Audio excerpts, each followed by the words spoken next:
ನಮಸ್ತೆ, ನಾನು ನಿಮ್ಮ Pushpanjali. Welcome back to my channel. ಇನ್ನು ಯೂಶ್ವಲಿ ಬೆಳಿಗ್ಗೆ ಎದ್ದಿದ ತಕ್ಷಣ ಫಸ್ಟು ಟಿಫನ್ ಮಾಡೋದು, ಅಡುಗೆ ಮಾಡೋದು ಇದನ್ನೇ ಮಾಡ್ತಾ ಇದ್ದೆ. ಬಟ್ ಇವತ್ತು ಅಡುಗೆ ಟಿಫನ್ಗೆಲ್ಲಾನು ಬ್ರೇಕ್ ನನಗೆ.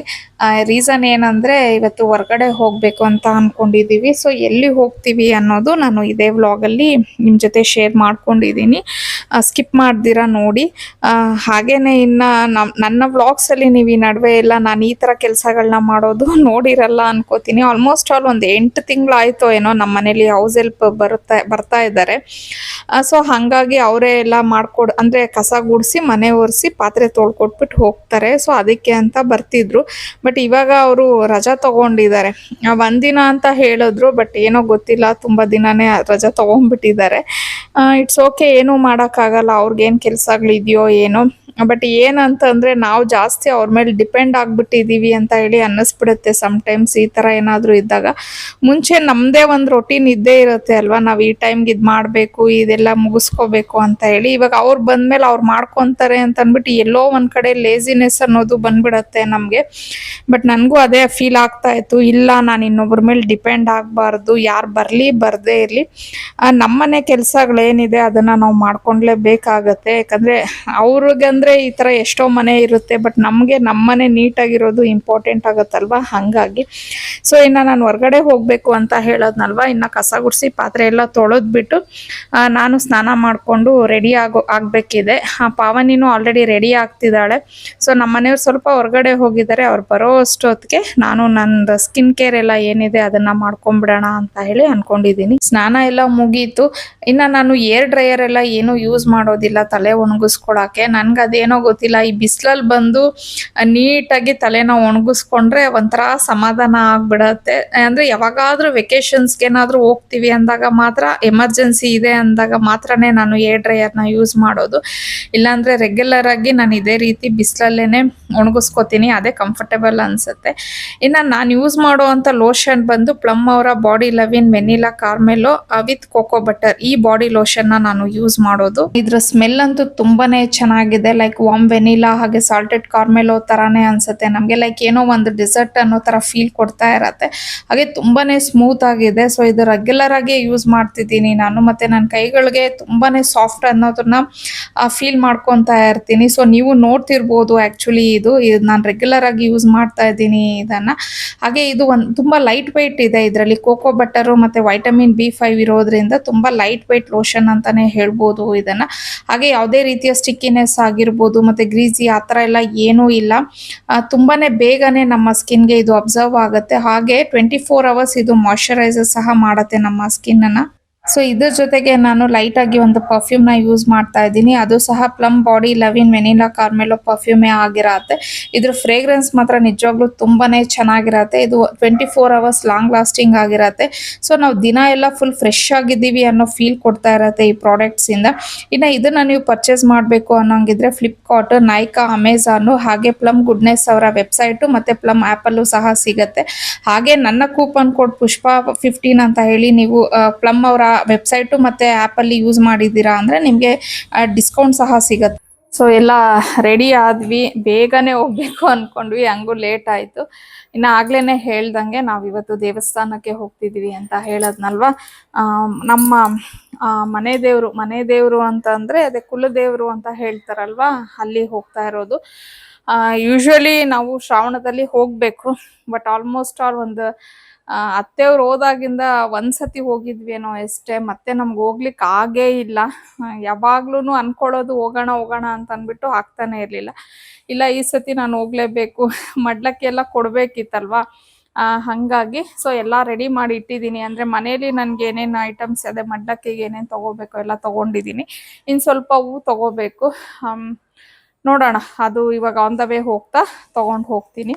ಆ್ಯಕ್ಚುಲಿ ನಮ್ಮ ಅತ್ತೆ ಇದ್ದಾಗ ಫುಲ್ ಫ್ಯಾಮಿಲಿ ಹೋಗ್ತಾ ಇದ್ವಿ. ನಿಜವಾಗ್ಲೂ ಎಷ್ಟು ಚೆನ್ನಾಗಿರೋದು ಅಂದರೆ ಎಲ್ಲರೂ ಮತ್ತೆ ಮಾವ, ಮೈದ, ನಾದ್ನಿ ಎಲ್ಲ ಫ್ಯಾಮಿಲೀಸೂ ಒಂಥರ ಒಟ್ಟಿಗೆ ಹೋಗ್ತಾ ಇದ್ವಿ.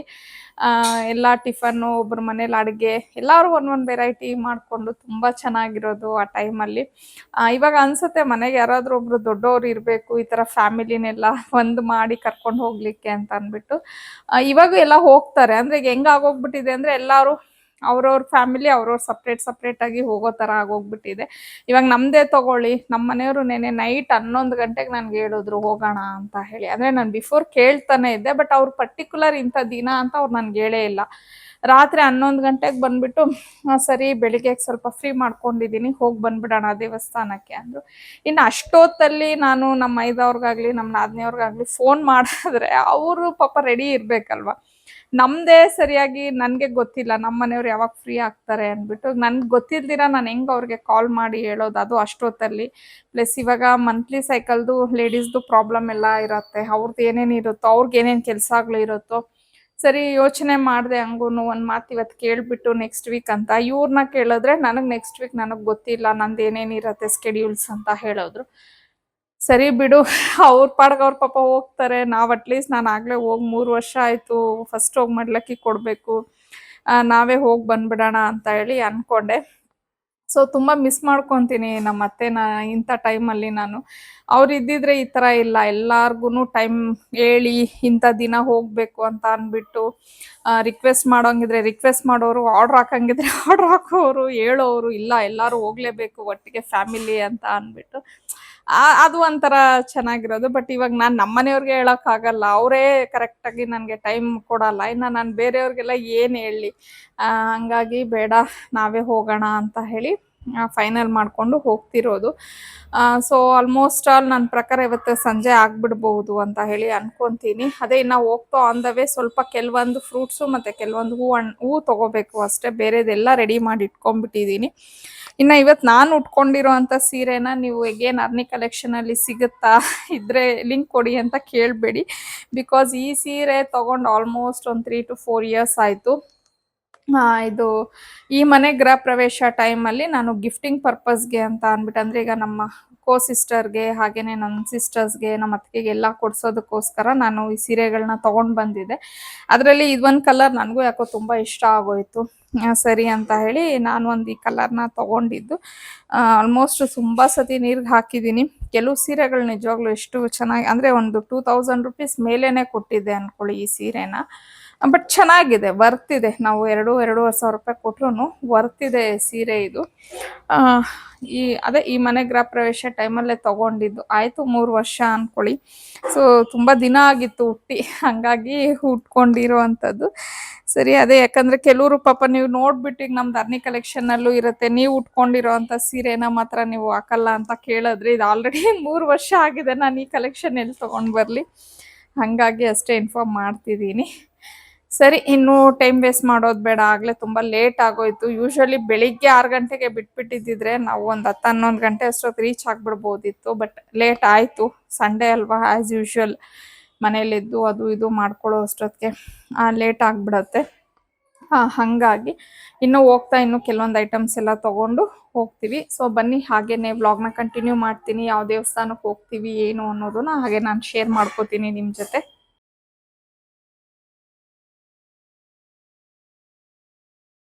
ಸೊ ಇನ್ನು ನಿನ್ನೆ ನಾನೇನು ಜನ್ಮಾಷ್ಟಮಿ ಮಾಡಿದ್ದೆ, ಸೊ ಅದನ್ನೆಲ್ಲ ಹಾಗೆ ಇಟ್ಟಿದ್ದೆ, ಏನು ತೆಗಿಲಿಕ್ಕೆ ಹೋಗಿಲ್ಲ. ಇವತ್ತು ಭಾನುವಾರ ಹೋಗ್ತಿರೋದು. ಇನ್ನು ನಾನು ಟಿಫನ್ ಮಾಡೋಣ ಮನೇಲೆ ಅಂತ ಅಂದ್ಬಿಟ್ಟು ಅಂದ್ಕೊಂಡಿದ್ದೆ. ಅದೇ ಸೊ ನಮ್ಮನೆಯವ್ರು ಏನು ಹೇಳಿದ್ರು, ಬೆಳಿಗ್ಗೆನೆ ಬಿಟ್ಬಿಡೋಣ ಅಂತಂದ್ರು. ಇನ್ನು ಟಿಫನ್ ಎಲ್ಲ ಮಾಡ್ಕೊಂಡು ಕುತ್ಕೊಂಡ್ರೆ ಲೇಟ್ ಆಗಿಬಿಡತ್ತೆ ಅಂತ ಹೇಳಿ ನಾನೆಲ್ಲ ಕೆಲಸಗಳನ್ನ ಮಾಡಿಕೊಂಡು ಮಾಡಿದೆ. ಬಟ್ ಹಂಗೂ ಲೇಟ್ ಮಾಡೇ ಬಿಟ್ರು ಅವರು. ಸರಿ, ಆನ್ ದ ವೇ ಹೋಗ್ತಾ ನಾವು ಟಿಫನ್ ಎಲ್ಲ ಮಾಡಿಕೊಂಡು ಬಿಟ್ಟಿದ್ದು. ಇನ್ನು ವರಮಹಾಲಕ್ಷ್ಮಿ ಹಬ್ಬದಲ್ಲಿ ನಾವು ಮಡ್ಲಕ್ಕಿ ಏನು ಇಟ್ಟಿರ್ತೀನಿ ಅಲ್ವಾ, ಅದನ್ನೆಲ್ಲಾನು ನಾವು ಇದೇ ದೇವಸ್ಥಾನಕ್ಕೆ ಕೊಡಬೇಕು. ಬಟ್ ಒಂದು 3 yearsಯಿಂದ ನನಗೆ ಆಗ್ತಾನೆ ಇರಲಿಲ್ಲ. ಹಾಗಾಗಿ ನಾನು ನಮ್ಮನೆ ಹತ್ರನೇ ಇರುವಂಥ ಅಮ್ಮನವ್ರದ್ದು ಯಾವುದಾದ್ರು ದೇವಸ್ಥಾನಗಳಿಗೆ ಕೊಟ್ಬಿಡ್ತಾ ಇದ್ದೆ. ಬಟ್ ಈ ಸತಿ ಇಲ್ಲ, ಇಲ್ಲೇ ಹೋಗಲೇಬೇಕು, ಮಡ್ಲಕ್ಕಿ ಎಲ್ಲ ಕೊಡಬೇಕು, ಆಗಲೇ 3 years ಆಗಿದೆ, ಹೆಂಗೆ ಹೋಗದೆ ಇದ್ರೆ ಅಂತ ಹೇಳಿ ರಿಕ್ವೆಸ್ಟ್ ಮಾಡ್ಕೊಂಡಿದ್ದಕ್ಕೆ ಫೈನಲಿ ಒಪ್ಕೊಂಡು ಕರ್ಕೊಂಡು ಹೋಗ್ತಾ ಇದ್ದಾರೆ ನಮ್ಮ ಮನೆಯವರು. ಇನ್ನು ನಮ್ಮದು ಕಾರ್ ತೊಗೊಂಡು ಆಲ್ಮೋಸ್ಟ್ ಆಲ್ ನನ್ನ ಬರ್ಡೇ ಟೈಮಲ್ಲಿ ತೊಗೊಂಡಿದ್ದು, ಇನ್ನೇನು ಆ್ಯನಿವರ್ಸರಿ ಬರ್ತಿದೆ. ಬಟ್ ಇದಕ್ಕೆ ಎಕ್ಸ್ಟ್ರಾ ಫಿಟ್ಟಿಂಗ್ಸ್ ಅಂತ ಅಂದ್ಬಿಟ್ಟು ಏನೋ ಹಾಕಿಸ್ತಾರೆ ಅಲ್ವಾ. ಆ ಶೋರೂಮ್ ಅವರು ನಮ್ಮ ಮನೆಯವ್ರಿಗೆ ಕಾಲ್ ಮಾಡ್ತಾನೆ ಇದ್ದಾರೆ, ಕಾರ್ ತೊಗೊಂಡು ಬಂದು ಬಿಡಿ ಸರ್, ಅದೆಲ್ಲ ಏನೇನಿದೆ ಹಾಕಿ ಮಾಡಿಕೊಡ್ತೀವಿ ಅಂತಂದರೆ ಇವ್ರಿಗೆ ಜಸ್ಟ್ ಅದು ಕಾರ್ನ ತೊಗೊಂಡೋಗಿ ಆ ಶೋರೂಮಲ್ಲಿ ಬಿಡೋದಕ್ಕೂ ಟೈಮ್ ಇಲ್ಲ. ಇನ್ನು ಈ ಕಾರ್ ಕವರ್ಸನ್ನು ಸಹ ನಾವು ರಿಮೂವ್ ಮಾಡಿಲ್ಲ, ಅಂದರೆ ಇದನ್ನೇನೋ ತೆಗೆದುಬಿಟ್ಟು ಬೇರೆ ಕವರ್ಸ್ ಎಲ್ಲ ಹಾಕಿಸ್ತಾರಂತೆ. ಇದನ್ನು ತೆಗಿಲಿಕ್ಕೂ ಅವ್ರಿಗೆ ಟೈಮ್ ಇಲ್ಲ. ನಾನು ಅದೇ ಅನ್ಕೋತೀನಿ, ಅಪ್ಪ ನಿಮ್ಮಷ್ಟು ಬ್ಯುಸಿ ಪರ್ಸನ್ ಯಾರೂ ಇಲ್ಲ ಬಿಡಿ ಅಂತ ಅಂದ್ಬಿಟ್ಟು ಅದನ್ನೇ ಅವ್ರ ಹತ್ರ ನಾನು ಮಾತಾಡಿಕೊಂಡು ಟೀಸ್ ಮಾಡ್ತಾ ಇದ್ದೆ. ಸೊ ಈ ರೀತಿ ಇತ್ತು. ಇನ್ನು ಆಲ್ಮೋಸ್ಟ್ ದೇವಸ್ಥಾನ ರೀಚ್ ಆದ್ವಿ ನಾವು. ಇನ್ನು ಈ ದೇವಸ್ಥಾನ ಬಂದು ಹಿಂದೂಪುರ ಹತ್ರ, ಅಂದರೆ ಆಂಧ್ರ ಕರ್ನಾಟಕ ಬಾರ್ಡರ್ ಅಲ್ಲಿ ಬರುತ್ತೆ. ಕೊಟುಪಿ ಅಂತ ಅಂದ್ಬಿಟ್ಟು ಇದು ಊರಿನ ಹೆಸರು. ಇಲ್ಲಿ ಚೌಡೇಶ್ವರಿ ತಾಯಿ ಅವರು ಇದ್ದಾರೆ. ಸೊ ಈ ದೇವಸ್ಥಾನ ಅಂದರೆ ಈ ದೇವರು ಬಂದು ನಮ್ಮ ಕುಲದೇವರು ಹಾಕ್ತಾರೆ. ನಾವು ಕಂಪಲ್ಸರಿಯಾಗಿ ಇಲ್ಲಿ ಬರಲೇಬೇಕು. ಅಂದರೆ ವರ್ಷಕ್ಕೆ ಒಂದ್ಸತಿ ನಾವು ಹೀಗೆ ಯಾವ ರೀತಿ ಮನೆ ದೇವ್ರಿಗೆ ಅಂತ ಹೇಳಿ ಹೋಗ್ತೀವಿ ಅಲ್ವಾ, ಆ ರೀತಿ ಇದಕ್ಕೆ ಬರಲೇಬೇಕು. ನನ್ನ ಮದುವೆ ಆಗಿ ಅಂದರೆ ಮದುವೆ ಆಗಿ ಕನ್ಸೀವು, ಪ್ರೆಗ್ನೆನ್ಸಿ ಮತ್ತು ಬಾಣ್ತನ ಅಂದ್ಬಿಟ್ಟು ಬಿಗಿನಿಂಗಲ್ಲಿ ಒಂದು 3 years ನಾನು ಬರ್ಲಿಕ್ಕಾಗಿರಲಿಲ್ಲ. ಅದಾದಮೇಲೆ ಕಂಪಲ್ಸರಿಯಾಗಿ ಅತ್ತೆಯವರು ಪ್ರತಿ ವರ್ಷ ನಾನು ಆಗಲೇ ಹೇಳೋದ್ನಲ್ಲ, ಎಲ್ಲ ಓಲ್ ಫ್ಯಾಮಿಲಿನ ಒಂದು ಗೆಟ್ ಟುಗೆದರ್ ಮಾಡಿ ಕರ್ಕೊಂಡು ಬರೋರು. ತುಂಬ ಚೆನ್ನಾಗಿರೋದು ನಿಜವಾಗ್ಲೂ. ಆ ಮೂಮೆಂಟ್ ಎಲ್ಲನೂ ನಮಗೆ ಒಂಥರ ಒನ್ ಡೇ ಟ್ರಿಪ್ ಆಗಿಬಿಡೋದು. ಎಲ್ಲರೂ ಬೆಳಗಿನ ಸಂಜೆವರೆಗೂ ಜೊತೆಲಿ ಇರ್ತಿದ್ವಿ. ಒಬ್ಬೊಬ್ಬರು ಮನೆಯಲ್ಲಿ ಒಂಥರ ನಾವು ಮಾತಾಡಿಕೊಂಡು ನೀವೊಂದು ಮಾಡು ನಾನೊಂದು ಮಾಡು ಅಂತ ಹೇಳಿ ಎಲ್ಲ ಮಾಡಿಕೊಂಡು ತೊಗೊಂಡು ಬರ್ತಿದ್ವಿ. ಬಟ್ ನಿಜ ಹೇಳಬೇಕು ಅಂದರೆ ಅವಾಗ ಎಲ್ಲ ಅತ್ತೆಯವರೇ ತೊಗೊಂಡು ಬರೋರು. ಸೀರಿಯಸ್ಲಿ ನನಗೆ ಏನು ತರಬೇಕು, ಏನು ತೊಗೊಂಡು ಹೋಗ್ಬೇಕು ದೇವಸ್ಥಾನಕ್ಕೆ, ಆವಾಗ ನನಗೇನು ಗೊತ್ತಾಗ್ತಾ ಇರಲಿಲ್ಲ. ಆ ದೇವಸ್ಥಾನಕ್ಕೆ ಹೋಗ್ಬೇಕು ಅಂತ ಅಂದ್ಬಿಟ್ಟು ಹೇಳ್ತಿದ್ರು ಅಷ್ಟೇನೆ. ಏನೊಂದು ನಾನು ತೊಗೊಳ್ತಾ ಇರಲಿಲ್ಲ. ಪ್ರತಿಯೊಂದು ಅತ್ತೆನೇ ಎಲ್ಲಾನು ತೊಗೊಂಡೋಗೋರು. ಒಂದು 2 years 3 years ಅವರು ನನಗೇನು ಹೇಳ್ತಿರ್ಲಿಲ್ಲ. ಅದಾದಮೇಲೆ ಅವ್ರು ನನಗೆ ಹೇಳಕ್ಕೆ ಸ್ಟಾರ್ಟ್ ಮಾಡಿದ್ರು. ಅಂದರೆ ಈಗ ನಾವು ದೇವಸ್ಥಾನಕ್ಕೆ ಹೋದ್ಮೇಲೆ ಎಲ್ಲ ಇಡಬೇಕಲ್ವಾ. ಸೊ ಅವಾಗ ಅವರು ನನಗೆ ಹೇಳೋರು, ನೋಡ್ಕೋ ಏನೇನು ತೊಗೊಂಡು ಬರಬೇಕು ಅಂದ್ಬಿಟ್ಟು.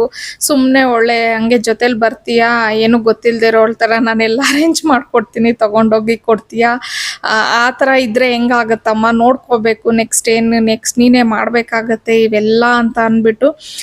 ನಿಜವಾಗ್ಲೂ ನಮ್ಮ ಅತ್ತೆ ನನಗೆ ಒಂಥರ ಪಿನ್ ಟು ಪಿನ್ ಪ್ರತಿಯೊಂದೂ ಹೇಳ್ಕೊಡೋರು. ಅದನ್ನು ಅವರು ಒಂಥರ ನನಗೆ ರೂಡಾಗಿ ನೀನೇನು ಮಾಡಲ್ಲ, ನೀನೇನು ಹಿಂಗೆ ಬರಲ್ಲ, ನಿನಗೆ ಅದು ಆ ಥರ ಎಲ್ಲ ಏನೂ ಇಲ್ಲ.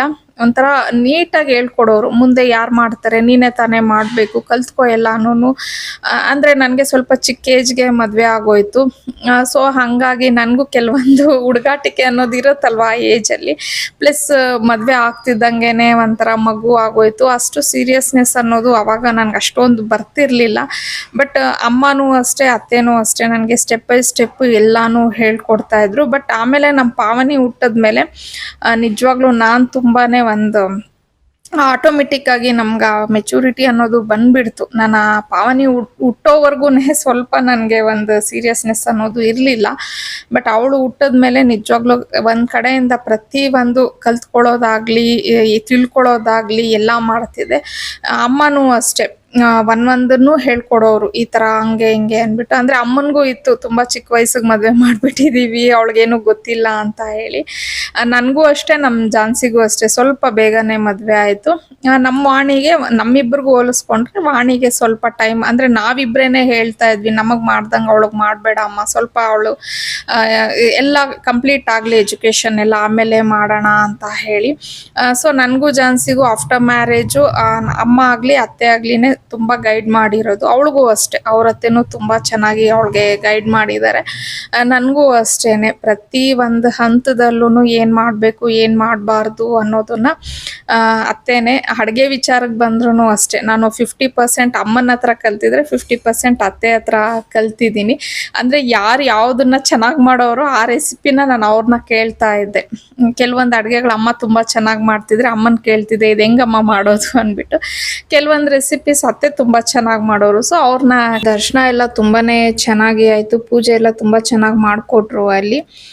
ಹಾಗೆ ಇನ್ನು ಈ ದೇವಸ್ಥಾನದ ಇನ್ನೊಂದು ವಿಚಾರನ ನಾನು ಹೇಳಬೇಕು. ಯೂಶ್ವಲಿ ಇವಾಗ ಇವಾಗ ಅಂದರೆ ಕೆಲವೊಬ್ಬೊಬ್ಬರು ಫ್ಯಾಮಿಲಿಲಿ ಹೆಂಗಿರುತ್ತೆ ಅಂತಂದರೆ ಈ ಮುಡಿ ಎಲ್ಲ ಕೊಡ್ತಾರೆ ನೋಡಿ, ಅವಾಗೆಲ್ಲ ನಾನ್ ವೆಜ್ ಎಲ್ಲ ಮಾಡೋದಿರತ್ತೆ. ಬಟ್ ನಮ್ಮ ಮನೇಲಿ ಹೆಂಗೆ ಅಂತಂದರೆ ನಾವು ಕಂಪಲ್ಸರಿಯಾಗಿ ವೆಜ್ಜೇ ಮಾಡ್ತೀವಿ, ಎಲ್ಲದಕ್ಕೂ ನಾವು ವೆಜ್ಜೇ ಮಾಡೋದು, ನಾನ್ ವೆಜ್ ಏನಕ್ಕೂ ಮಾಡೋದಿಲ್ಲ. ಬಟ್ ಈ ದೇವಸ್ಥಾನದಲ್ಲಿ ನಾನ್ ವೆಜ್ ಮಾಡ್ಬೋದು. ಇನ್ನು ನಮ್ಮ ಮನೆಯವರು ನಮ್ಮ ಪಾವನಿಗೆ ನಾನು ಕನ್ಸೀವ್ ಆದಾಗ ಹೆಂಗೆ ಅಂತಂದರೆ ಯಾವ್ದು ದೇವಸ್ಥಾನ ಹೋಗಿದ್ದೀವಿ ನಾವು, ಅಂದರೆ ನಾನು ಅವಳಿಗೆ ಕನ್ಸೀವ್ ಆದಾಗ ಯಾವ್ಯಾವ ದೇವಸ್ಥಾನಕ್ಕೆ ಹೋಗಿದ್ದೀವಿ, ಪ್ರತಿ ಒಂದು ದೇವಸ್ಥಾನದಲ್ಲೂ ನನಗೆ ಹೆಣ್ಮಗುನೇ ಬೇಕು ಅಂತ ಹೇಳಿ ಯಾರಕ್ಕೆ ಕಟ್ಕೊಂಡ್ಬಿಟ್ಟಿದ್ರು. ಇವನ್ ಈ ದೇವಸ್ಥಾನಕ್ಕೂ ಹಾಗೇನೆ. ನಾವು ಆವಾಗ ಆ ವರ್ಷದಲ್ಲಿ ನಾನು ಕನ್ಸೀವ್ ಆದಾಗ ಈ ದೇವಸ್ಥಾನಕ್ಕೆ ಹೋದಾಗ ಅಲ್ಲಿ ಯಾರೋ ಒಬ್ರು ನಾನ್ ವೆಜ್ ಎಲ್ಲ ಮಾಡ್ತಾ ಇದ್ರು. ಅಲ್ಲಿ ತುಂಬಾ ಜನ ಮಾಡ್ತಾರೆ ಆ ಥರ. ಸೊ ಅವಾಗನೂ ಅಷ್ಟೇ ಅವರು ನನ್ಗೆ ಹೆಣ್ಮಗು ಆದ್ರೆ ನಾನು ಇಲ್ಲಿ ನಾನ್ ವೆಜ್ ಮಾಡ್ತೀನಿ ಅಂದ್ಬಿಟ್ಟು, ಆಮೇಲೆ ನಮ್ಮ ಅತ್ತೆ ಎಲ್ಲ ಹೇಳ್ತಿದ್ರು ನಾವು ಮಾಡಂಗಿಲ್ಲ ಆ ಥರ ನಾನ್ ವೆಜ್ ಅಂದ್ಬಿಟ್ಟು. ಆದರೆ ನಾನು ಅರಸ್ಕೊಂಡ್ಬಿಟ್ಟಿದ್ದೀನಮ್ಮ ಅಂತಂದು ಸರಿ ಆಯಿತು ಅಂದ್ಬಿಟ್ಟು ನಾವು ಅಲ್ಲಿ ಕೇಳಿದ್ವಿ. ಇಲ್ಲ ಮಾಡ್ಬೋದು, ಆ ಥರ ಏನೂ ಇಲ್ಲ, ಅದು ನೀವು ಮುಡಿ ಕೊಟ್ಟಾಗ ವೆಜ್ಜು ಅಂದರೆ ನಾವು ಪಾವನಿಗೆ ಮುಡಿ ಕೊಟ್ಟಾಗ ವೆಜ್ ಮಾಡಿದ್ವಿ ನಮ್ಮ ಮನೆ ದೇವರಿಗೆ. ಸೊ ಇಲ್ಲೇನು ನೀವು ಮುಡಿ ಕೊಡೋದೇನಿಲ್ಲ ಅಲ್ವಾ, ನೀವು ಅರಸ್ಕೊಂಡಿದ್ರೆ ನೀವು ನಾನ್ ವೆಜ್ ಮಾಡ್ಬೋದು ಅಂತ ಹೇಳಿ. ಸೊ ಒಂದು ವರ್ಷ ನಾವು ಇವನ್ ಅಲ್ಲಿ ನಾನ್ ವೆಜ್ ಎಲ್ಲ ಮಾಡಿ ಎಲ್ಲಾರನ್ನೂ ಅಲ್ಲಿ ಎಲ್ಲರಿಗೂ ಊಟನೂ ಸಹ ಹಾಕಿದ್ವಿ. ಸೊ ಈ ಥರ ನಮ್ಮ ಮನೆಯವರು ಆ ಟೈಮಲ್ಲಿ, ಅಂದರೆ ಯೂಶ್ವಲಿ ನಾನು ಒಂದು ಬ್ಲಾಗಲ್ಲಿ ಹೇಳಿದ್ದೆ, ಫಸ್ಟ್ ಮಗು ಹೆಣ್ಮಗು ಆಗಿ ಸೆಕೆಂಡ್ ಮಗು ಕನ್ಸೀವ್ ಆದರೆ ಎಲ್ಲರೂ ಗಂಡು ಮಗು ಆದರೆ ಎಕ್ಸ್ಪೆಕ್ಟ್ ಮಾಡ್ತಾರೆ. ನಮ್ಮ ಮನೆಯವರು ಮತ್ತೆ ನನಗೆ ಹೆಣ್ಮಗುನೇ ಬೇಕು ಅಂತ ಅಂದ್ಬಿಟ್ಟು ಸುಮಾರು ದೇವಸ್ಥಾನಗಳಿಗೆ ಹರಕೆ ಹೊತ್ಕೊಂಡಿದ್ರು. ಅದರಲ್ಲಿ ಇದು ಒಂದು ದೇವಸ್ಥಾನ. ಸೊ ಆ ಥರ ಅಂದರೆ ಇಲ್ಲೆಲ್ಲ ಬಂದಾಗ ನನಗೆ ಅದೊಂದು ಮೆಮೊರಿ ರೀಕಾಲ್ ಅನ್ನೋದು ಆಗ್ತಾ ಇರತ್ತೆ. ಇನ್ನು ನಮ್ಮನೆಯವ್ರು ಹೇಗೆ ಅಂದರೆ ದೇವಸ್ಥಾನಗಳಿಗೆ ಹೋದರೆ ಅಲ್ಲಿ ದೇವರಿಗೆ ಹಾರ ತಗೊಂಡೋಗೋದು, ಪೂಜೆ ಸಾಮಾನು ಅವೆಲ್ಲ ಅಷ್ಟೊಂದು ಮಾಡಲ್ಲ, ಅದೇನಿದ್ರು ನಾನೇ ನೋಡ್ಕೋಬೇಕು. ಬಟ್ ಅಲ್ಲಿ ದೇವಸ್ಥಾನ ಈಚೆ ಎಲ್ಲ ಕೂತಿರ್ತಾರೆ ನೋಡಿ, ಅವ್ರಿಗೆ ದುಡ್ಡು ಕೊಡೋದು ಮಾತ್ರ ನಮ್ಮ ಮನೆಯವ್ರು ಮಿಸ್ ಮಾಡೋದೇ ಇಲ್ಲ. ಹುಡುಕೊಂಡು ಹೋಗ್ಬಿಟ್ಟು ಎಲ್ಲರಿಗೂ ದುಡ್ಡು ಕೊಡ್ಕೊಂಬರ್ತಾ ಇರ್ತಾರೆ. ಅವ್ರು ಯಾವಾಗೂ ಅದನ್ನೇ ಹೇಳ್ತಾರೆ, ನೀನು ಎಷ್ಟು ಹೂವು ತೊಗೊಂಡು ಹಾಕು, ನೀನು ಎಷ್ಟು ಪೂಜೆ ಸಾಮಾನು ಎಕ್ಸ್ಪೆನ್ಸಿವ್ದೆಲ್ಲ ತೊಗೊಂಡೋಗಿ ಹಾಕಿದ್ರು ಒಂದು ಸ್ವಲ್ಪ ಹೊತ್ತು ಹಾಕ್ತಾರೆ, ಆಮೇಲೆ ಅದನ್ನೆಲ್ಲ ತೆಗ್ದು ಹಾಕ್ಬಿಡ್ತಾರೆ. ಅದ್ರ ಬದಲು ಈ ಥರ ಅವಶ್ಯಕತೆ ಇರೋರಿಗೆ ಅದೇ ದುಡ್ಡಲ್ಲಿ ನಾವೇನಾದರೂ ಕೊಟ್ಟರೆ ಹೆಲ್ಪ್ ಆಗುತ್ತಲ್ವಾ ಅಂತ ಹೇಳಿ ಅವ್ರದ್ದು ಒಂದು ಥಿಯರಿ. ಬಟ್ ಆದರೂ ನಾನೇನು ಜಾಸ್ತಿ ತೊಗೊಂಡೋಗೋದಿಲ್ಲ, ಅಟ್ಲೀಸ್ಟ್ ಸಿಂಪಲ್ ಆಗಾದರೂ ಪೂಜೆ ಸಾಮಾನು ತೊಗೊಂಡೋಗಿ ಪೂಜೆ ಮಾಡಿಸ್ಬೇಕಲ್ವಾ ಅನ್ನೋ ಒಂದು ಲೆಕ್ಕದಲ್ಲಿ ಮಾಡ್ತಿರ್ತೀನಿ. ಸೊ ಹಸ್ಬೆಂಡ್ ಆ್ಯಂಡ್ ವೈಫ್ ನಮ್ಮಿಬ್ಬರದು ಈ ರೀತಿ ಇರುತ್ತೆ. ಸೊ ಇನ್ನು ಎಲ್ಲ ಮುಗಿಸ್ಕೊಂಡು ನಾವು ರಿಟರ್ನ್ ಆದ್ವಿ. ವೆದರ್ ತುಂಬಾ ಚೆನ್ನಾಗಿತ್ತು. ಇನ್ನು ಈ ವ್ಲಾಗ್ನ ಇಲ್ಲಿಗೆ ಎಂಡ್ ಮಾಡ್ತಾ ಇದ್ದೀನಿ. ಐ ಹೋಪ್ ನಿಮಗೆ ವ್ಲಾಗ್ ಇಷ್ಟ ಆಗಿರತ್ತೆ ಅಂತ ಹೇಳಿ ಅನ್ಕೋತೀನಿ. ಮತ್ತೆ ಇನ್ನೊಂದು ವ್ಲಾಗಲ್ಲಿ ಭೇಟಿ ಆಗ್ತೀನಿ. ಅಲ್ಲಿವರೆಗೂ ಬಾಯ್, ಸಿ ಯು.